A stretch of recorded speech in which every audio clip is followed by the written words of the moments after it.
Hello students, welcome to my channel. आज है हमारा सेकंड लेक्चर और हमने फर्स्ट लेक्चर में क्या करा था, हमने फीचर्स के बारे में पढ़ा था और on the eve of independence हमारी इकॉनमी की क्या हालत थी हमने उसके बारे में पढ़ा। ठीक है, और आज हम पढ़ेंगे agriculture sector on the eve of independence कि इंडिपेंडेंस के टाइम में हमारा एग्रीकल्चर की क्या हालत थी। ठीक है, फर्स्ट पॉइंट क्या है आपका, लो प्रोडक्शन एंड प्रोडक्टिविटी। उस टाइम पे आपकी जो प्रोडक्शन थी या फिर जो आपकी प्रोडक्टिविटी थी, दोनों ही क्या थी, लो थी। प्रोडक्शन का मतलब क्या होता है कि टोटल आउटपुट कितना था। ठीक है, production refers to total output कि हमारे पूरे इंडिया में कितना आउटपुट प्रोड्यूस हो रहा है। ठीक है, और प्रोडक्टिविटी का मतलब क्या होता है, output per hectare of land कि 1 हेक्टेयर लैंड पे कितना आउटपुट है। ठीक है, 1 हेक्टेयर लैंड पे कितना आउटपुट है उसको हम क्या कहते हैं, प्रोडक्टिविटी कहते हैं। और प्रोडक्शन का मतलब क्या होता है कि आपका टोटल आउटपुट कितना है।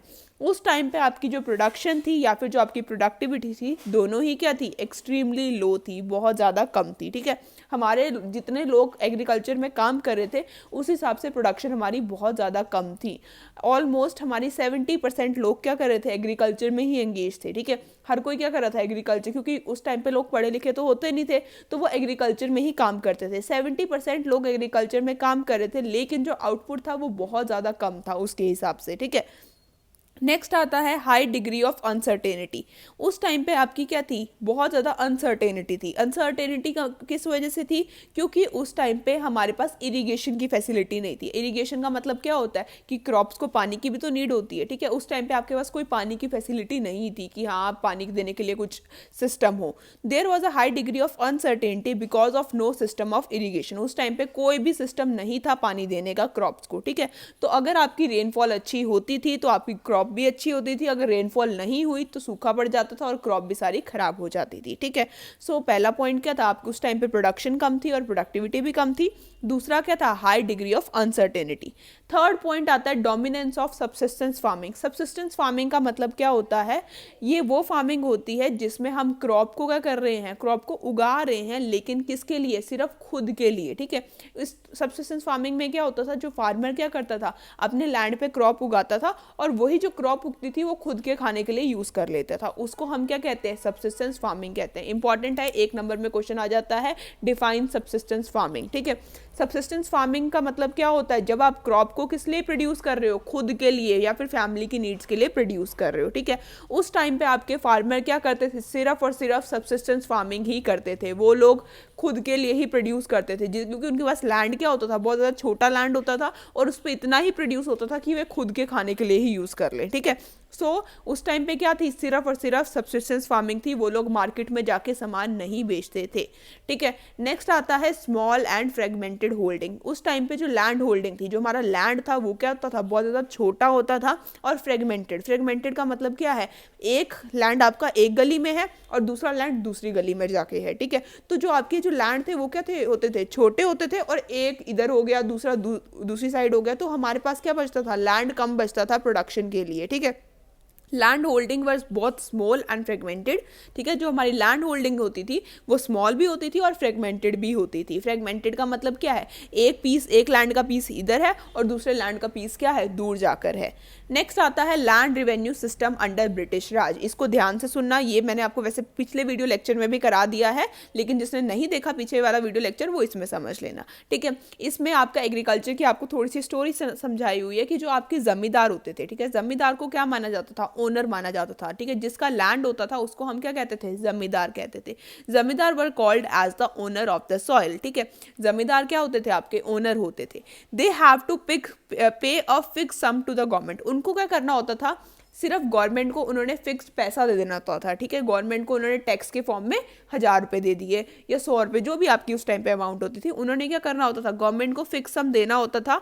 And they can extract as much as they can from the farmer और टिलर। और वो फार्मर से जितना मर्जी काम करा सकते थे। ठीक है, तो जमींदार क्या होते थे, जिनका लैंड होता था उनको क्या माना जाता था, जमींदार या फिर ओनर होते थे वो। ठीक है, और उनको गवर्नमेंट को फिक्स सम पे करना होता था। गवर्नमेंट को उन्होंने 1000 रुपये टैक्स की फॉर्म में पे कर दिए और वो टिलर या फार्मर से जितना मर्जी एक्सट्रैक्ट कर सकते थे, जितना मर्जी काम करा सकते थे, और वो उसके बदले फार्मर को बहुत ज़्यादा कम पैसा देते थे, जिससे उनके घर का भी गुजारा नहीं होता था। और जो जमींदार होते थे उनका लाइफस्टाइल बहुत ज़्यादा लग्जरी होता था। ठीक है, वो सारा का सारा पैसा खुद ही रख लेते थे और जो फार्मर होते थे उनको बहुत ज़्यादा कम पैसे देते थे। ठीक है, ये इंपॉर्टेंट है। एग्रीकल्चर के बारे में अगर कभी भी पूछे तो आपने ये वाली स्टोरी तो जरूर समझानी ही है, ठीक है, इंपॉर्टेंट।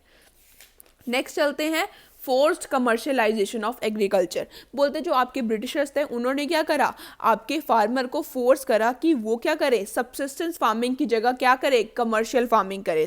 ये दोनों बहुत इंपॉर्टेंट है, दोबारा रिपीट कर देती हूँ। सबसिस्टेंस फार्मिंग का मतलब क्या होता है, जब हम सेल्फ कंजम्पशन के लिए प्रोडक्शन कर रहे हैं, ठीक है, जब आपका फार्मर प्रोड्यूस कर रहा है लेकिन खुद के खाने के लिए या खुद की फैमिली के लिए। और कमर्शियल फार्मिंग का मतलब क्या होता है, जब आप सामान को प्रोड्यूस कर रहे हो किस लिए, मार्केट में बेचने के लिए, ठीक है। तो आपके जो फार्मर्स थे उनको फोर्स किया ब्रिटिशर्स ने कि तुम क्या करो, सब्सिस्टेंस फार्मिंग की जगह क्या करो, तुम लोग कमर्शियल फार्मिंग करो। क्यों कमर्शियल फार्मिंग उन्होंने फोर्स करा, क्योंकि they were force to produce commercial crops. उनको फोर्स किया गया कि तुम लोग क्या प्रोड्यूस करो, इंडिगो करो। इंडिगो का मतलब क्या होता है, नील, ठीक है, नील को इंडिगो कहा जाता है, ठीक है। तो उनको फोर्स करा कि तुम लोग क्या प्रोड्यूस करो, इंडिगो प्रोड्यूस करो। क्यों इंडिगो प्रोड्यूस करने के लिए उनको फोर्स करा, क्योंकि वो आपकी जो इंडिगो थी वो ब्रिटिशर्स को की कहाँ पे काम आती थी, टेक्सटाइल इंडस्ट्री में ब्रिटिशर्स को काम आती थी। इसलिए उन्होंने क्या करा, आपके फार्मर्स को फोर्स करा कि तुम्हें इंडिगो ही प्रोड्यूस करना पड़ेगा, क्योंकि उनको क्या चाहिए थी, उनको टेक्सटाइल इंडस्ट्री में इंडिगो की क्या थी, नीड थी। Farmer were force to accept advance payment for the cultivation of indigo. और फार्मर्स को क्या किया गया, उन्होंने बहुत ज़्यादा फोर्स करा कि आपको एडवांस पेमेंट रखनी पड़ेगी और उनको क्या प्रोड्यूस करना पड़ेगा, इंडिगो ही प्रोड्यूस करना पड़ेगा। फार्मर को फोर्स किया तो फार्मर को करना पड़ा ये सब कुछ, ठीक है। पहले तो वो क्या करते थे, सिर्फ और सिर्फ फैमिली के लिए जो थे वो ग्रेन उगाते थे, लेकिन अब उनको क्या चाहिए होगा, कैश चाहिए होता था, क्योंकि उनको अब ग्रेन्स किससे लेने पड़ते हैं, मार्केट से लेने पड़ते थे, ठीक है। ये सारे हमारे क्या थे, एग्रीकल्चर के पॉइंट। अब आपको इसको फटाफट पॉइंट्स को मैं याद कराती हूँ। सबसे पहले एक आपका लो है, दूसरा क्या है आपका हाई है। लो क्या है, लो प्रोडक्शन एंड प्रोडक्टिविटी है। हाई क्या है, हाई डिग्री ऑफ अनसर्टेनिटी है। क्या है, एक हाई है और दूसरा क्या है, लो है। लो क्या है, प्रोडक्शन और प्रोडक्टिविटी, और हाई क्या है, हाई डिग्री ऑफ अनसर्टेनिटी, ठीक है। उसके बाद दो हमारे क्या है, एस है। एस से क्या हो गया, सबसिस्टेंस फार्मिंग, और एस से क्या हो गया, स्मॉल एंड फ्रेगमेंटेड होल्डिंग। फटाफट रिपीट करो, एक लो था, दूसरा क्या था, हाई था। लो क्या है आपकी, प्रोडक्शन और प्रोडक्टिविटी है। हाई क्या है, हाई डिग्री ऑफ अनसर्टेनिटी है, ठीक है। दो एस से पॉइंट है। एस से क्या है, सबसिस्टेंस फार्मिंग है। दूसरा एस से क्या है, स्मॉल एंड फ्रेगमेंटेड होल्डिंग, ठीक है। फटाफट क्या है, लो है, हाई है। लो से क्या है, लो प्रोडक्शन एंड प्रोडक्टिविटी है, और दूसरा क्या है, हाई डिग्री ऑफ अनसर्टेनिटी है। तीसरे दो एस हैं। दो एस क्या है, एक सबसिस्टेंस फार्मिंग है और दूसरा क्या है, स्मॉल एंड फ्रेगमेंटेड होल्डिंग है, ठीक है। इसके बाद दो पॉइंट और है। एक तो आपका क्या है, जमींदार वाला पॉइंट है, लैंड रेवेन्यू सिस्टम, ठीक है। एक क्या है आपका, लैंड रेवेन्यू सिस्टम, जमींदार वाला पॉइंट है, और दूसरा क्या है, कमर्शियल वाला, ठीक है। अगर आपको इस दो पॉइंट को याद रखना है तो एक में आप सबसिस्टेंस फार्मिंग लिख दोगे और दूसरे में आप क्या लिख सकते हो, फोर्स कमर्शियलाइजेशन ऑफ एग्रीकल्चर की जगह आप कमर्शियल फार्मिंग भी लिख सकते हो, ठीक है। तो एक लो है, दूसरा क्या है आपका, हाई है। लो क्या थी, प्रोडक्शन एंड प्रोडक्टिविटी, दूसरी क्या है, हाई डिग्री ऑफ अनसर्टेनिटी।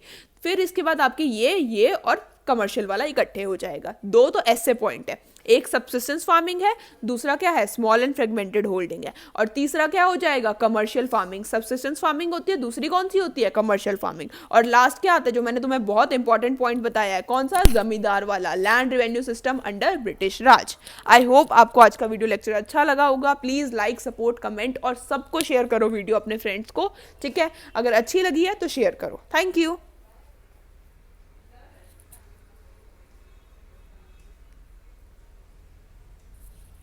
ले